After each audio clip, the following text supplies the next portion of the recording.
You're charged with 9 counts of murder and 1 count of possession of a weapon during the commission of a violent crime. I came out to this area here when I saw him, and I yelled, 911, man with a gun, shots fired. Glances of your friends laying all over the place. There's blood, there's people screaming. Seeing pull the trigger that killed your son, now masturbates to memory. School shootings are among the most devastating tragedies. It leaves lasting scars on victims, families, and entire communities. While the immediate focus is often on the heartbreaking loss of life and the efforts to prevent future incidents, my actions were because of what I chose to do. Shot fired! Shot fired! I could not stop myself. another pivotal moment comes during the sentencing of the perpetrators. But how do these school shooters react when they face life in prison, knowing they'll never be able to walk free again? Far from the first mass shooting at a school. Almost 26 years ago, a teacher and 3 students were killed at Lyndhurst High School in Olivehurst. The shooter, a former student, was upset after losing his job, so he went after former classmates. One of these incidents occurred on May 1st, 1992. Eric Houston was a 20-year-old former student of Lyndhurst High School in Olivehurst, California. He went on a shooting spree at his alma mater. Armed with a shotgun and a .22 rifle, he entered the school.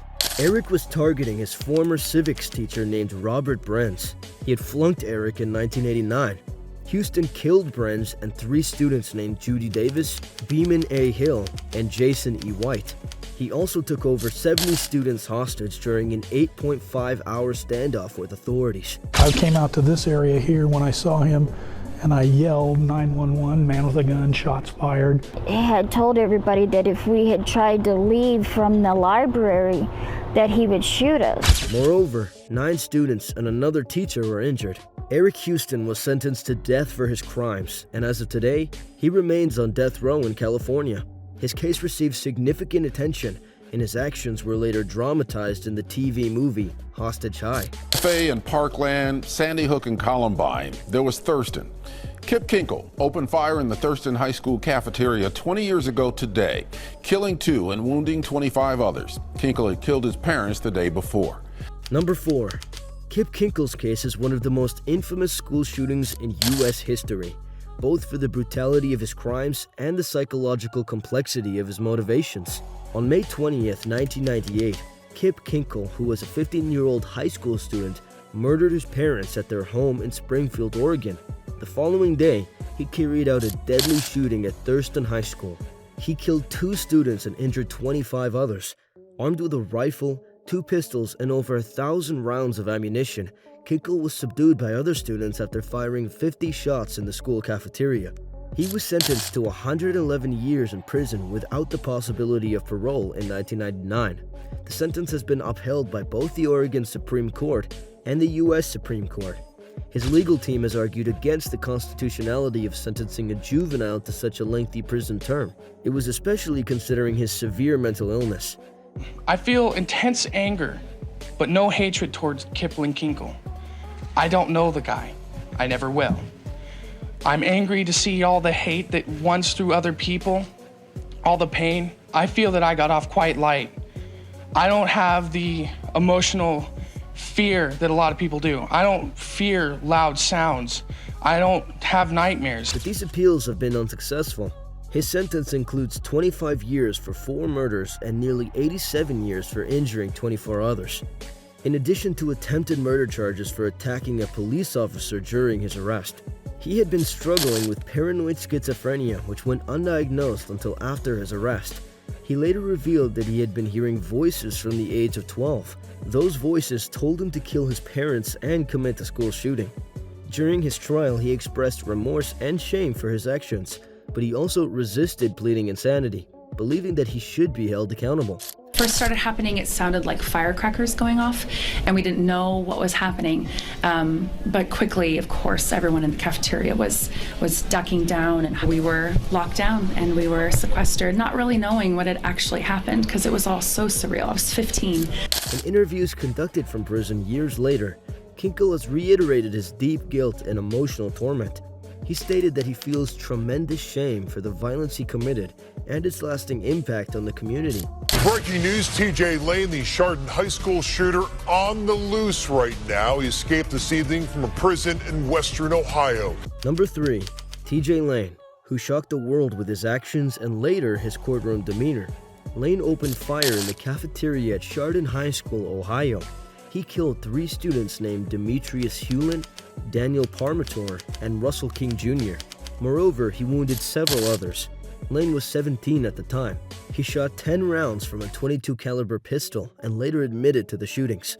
In 2013, Lane was sentenced to 3 life terms without the possibility of parole. Glances of your friends laying all over the place, there's blood, there's people screaming, everybody's running in different directions, and you're just trying to get out. I saw a kid holding a gun, pointing it towards a group of kids.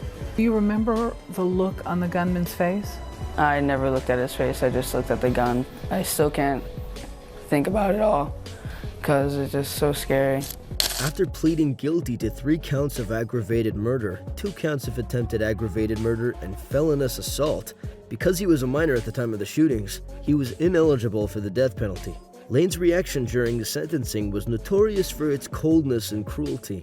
He shocked the courtroom by wearing a white t-shirt with the word killer scrawled in it in black marker.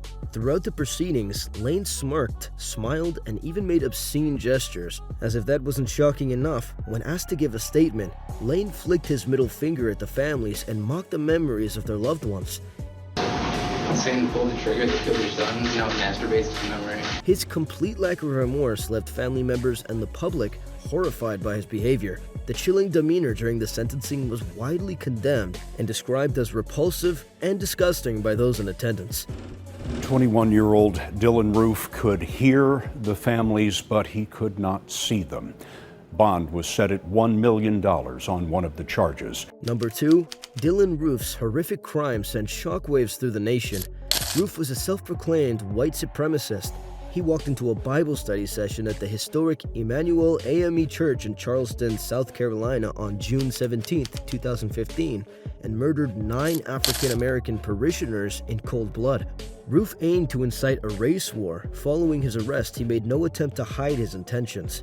He explicitly stated that he was targeting black individuals due to his belief in white supremacy. In 2017, Roof was sentenced to death after a federal jury found him guilty of 33 counts, including hate crimes. Roof, you're charged with 9 counts of murder and 1 count of possession of a weapon during the commission of a violent crime. Your first appearance court date will be October the 23rd, 2015 at 2 p.m. Additionally, in 2017, Roof pleaded guilty to 9 counts of murder in state court. He also received consecutive life sentences without the possibility of parole. The state plea deal ensured that even if his federal death sentence was overturned, Roof would still remain imprisoned for life. It has been more than 4 years since Nicholas Cruz entered that high school in Parkland, Florida, and murdered 17 people. And today, the victims' families and survivors packed into court to hear the jury's recommended penalty. And finally, at number 1, Nicholas Cruz, who is responsible for one of the deadliest school shootings. On February 14, 2018, Cruz entered Marjorie Stoneman Douglas High School in Parkland, Florida with an AR-15, killing 17 people in just minutes. He fired more than 100 rounds in under 7 minutes. Following the attack, he casually walked to a nearby Subway for a drink and even interacted with the survivor's brother at McDonald's before being apprehended by police. In the days leading up to the shooting, Cruz made disturbing videos where he talked about his plans for the massacre. He described his intention to be recognized through the media and expressed excitement about carrying out the attack. The families of those killed voiced their outrage at Cruz's demeanor. Many were hoping for the death penalty, but when the jury recommended a life sentence instead, there was significant disappointment. Endure anything close to what we endure, you may want to rethink your language and your choice of words. Families and survivors took turns confronting Cruz in court. Some are calling him cold and unremorseful. So now that you've heard about some of the most despicable school shootings to ever occur, what are your thoughts? Is there another that you think maybe deserves more attention? Let us know in the comments below. And don't forget to like and subscribe.